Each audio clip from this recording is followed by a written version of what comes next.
muscles. But I got fired. Hey guys, it's Robert Gardner with the Robert Gardner Wellness Podcast. I invited Monica Garza back again so we could have the real discussion about, I think, being an employer. I think that was what we kind of determined, but having discussions about running, I don't want to say a spa, but a facility that hires massage therapists. Is that more correct? Yeah. Yeah. So Yes. tell me, and the reason I'm interested in this, I love business generally, and I chose to not go the direction that you have gone, which is having staff. And it has confused massage therapists for a very long time because the path to success is hiring massage therapists and managing them. And I chose not to do that because I went into education. What do you see as, and this is what I'm dying to find out, what are the challenges? Well, good morning, Robert. Thank you for having me again. Thank you for inviting me. This is a really good topic. I think that a lot of therapists, we usually tend to go the self-employed route.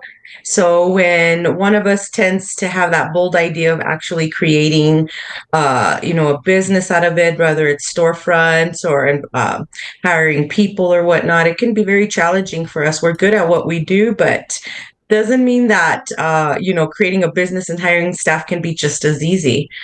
So yeah, there's definitely some pros and cons to being an employer and trying to build and create a staff that works together and is kind of the same in the sense where we have the same goals and beliefs for the business and for the clientele as well. So there's definitely some challenges there.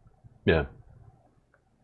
I did not want to get involved in commercial real estate in Austin is partially what it amounts to. And the discussions I have with therapists, the reason this came up originally was students would take my classes. My work is mat based. It's completely clothes on. Yes. It's very different. And the students would do what I was teaching in class, and you could see them wake up and go, man, this is great. Like, you could see the wheels start to turn in their brain. We're like, this is a totally different service. There's nobody who offers this. And they look at me in class and go, when are you going to open a place? And I'm like, huh? like when are you going to open a place? And I'm like, well, I have a studio. And they're like, no, like, when are you going to open a place? Yeah. And I'm like, why? And they're like, well, I want a job. And I'm like, I want 60%. And they're like, oh. I'm like, I'm giving you the tools to keep 100%. And you realize the divide was they didn't want to do the business side.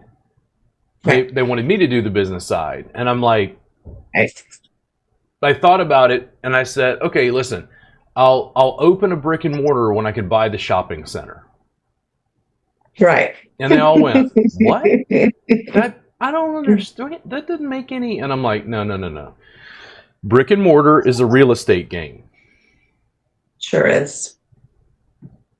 Like, don't get me wrong, there's money coming in from the massage, but the person who makes the money is the guy who collects the rent every month. Absolutely true. Well, it's a hard discussion in the massage industry. It is. I think it's pretty hard for us as well because our work entails all of us, not just our brain or sitting on a computer. So when we're trying to compare rent versus how many massages you have to do, it puts a lot into perspective. Oh, yes. And I realized that early on in the game, as soon as I started, it was just me and one session room. And I was there doing my appointments and I started thinking, wow, how many massages do I have to do just to pay rent?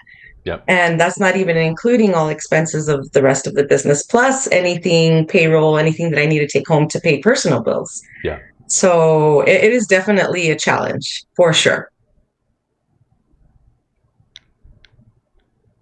I've seen so many businesses come and go in and around Austin, not just in the massage industry, just like COVID, like I had that moment during COVID where I went, now do you see why I didn't open a brick and mortar? I was like, dude, I couldn't even imagine, because I had very low overhead, but I couldn't imagine having like a facility and like all of a sudden the biological bomb has hit the fan and you can't, like, what do you do? Right. Yeah. Right. I actually opened my brick and mortar during the pandemic. Sounds crazy, right? I had started doing some when we were good to go. I started with the in-home massages. Right away, I realized that was not for me. And then I realized, do I want to go work for somebody? Or do I want to just open up my business? I don't think I would have been so quick to jump in opening my own business if I didn't have any experience in working on the financial part of it. So before I opened up my business, I actually worked a few years in an accounting office. That actually ended up being such a blessing in disguise because, wow, now I knew exactly what it took to own a business on the financial part of it, you know? So that gave me some really good insight on what it is to have to open up a business and how to maintain it. So I think that was a huge help. Yeah. The therapists, it happens all the time. They're like, what do I do about taxes? I'm like, get an accountant. I'm like, oh. I'm like, I mean, I can talk about it, but like I owe the IRS money. Hello, federal government. If you're watching this, if you knock on my door, I'll just write you a check. Like, it's confusing and it's out of our wheelhouse. There are points at which, especially as a growing business, it is best to outsource, and it does cost a little bit of money to find someone to handle things. But there are certain things that we're just never going to be, at least in my case, I'm never going to be a tax professional. Exactly. I'm not going to go tax avoidance loopholes or, should I file as an S corp or whatever. It's like, I'm too busy mashing on people's biceps trying to help them with pain. Like, I have to be an expert on everything. Yeah, leave that to the experts. We chose massage therapy as our expertise, and that's what we want to stick to. We'll leave the rest to those people who decided to be experienced and experts in that field. Yeah. It's very important, I think, to get an accountant. They do my work for me, obviously, so I'm not having to deal with payroll or quarterly reports or anything for that matter. Everything's done.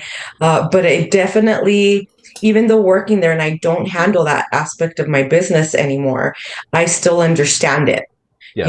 And I think that's actually something that it's just like social media. We were just talking about social media and how a lot of us shy away from the camera. That's also true in the accounting and financial part of our business. And we could be self-employed. We still need to know, some accounting stuff because we have to gather information. Basics. We have to know exactly. Basics. And when you dig in a little bit further and you just want to understand the whys of why do I have to do quarterly reports for employees versus why is IC only W-9s and 1099s at the end of the year, that's information that we should know. That way we don't get ourselves caught up in anything that will get us in trouble legally with IRS or whatnot. It's just good to know. And I've also known that, yes, we could definitely leave this to the experts and trust them. But I think going in completely blindly and allow someone else to completely control the financial part and understand it is kind of also something that we need to think about. That we just need to have a general understanding of our finances and what's going in and out. The finances navigate, and I only have a limited understanding. I'm having some tax related, accounting issues at the moment, and the whole issue is, how do you steer if you don't know? Like if you have rent and the rent's $1,000, you know that you're paying $1,000 a month in rent. The landlord knows that $12,000 a year is supposed to come in for that facility. Out of that, his mortgage, taxes, whatever has to come out or whatever. The deal is, if you don't actually know what's coming in, it's very difficult to make business decisions. And because I went into education, especially a large part digital education, my entire business model has confounded every massage therapist and educator I've worked with. They're like, wait, what? And I'm like, dude, if I laid it out for you, like I make money from clients, but I'm making money online. As soon as COVID hit, I had educators write me and almost get mad because they're like, "God damn it, you're still making money." And I go, "I built a business on the internet. Like I didn't do it because of COVID. I just did it to supplement." And then all of a sudden, my supplementation became, you need to, and I did. It worked. My business actually slightly grew during COVID, but in a very different way. It was like a limb got lopped off, So Yeah.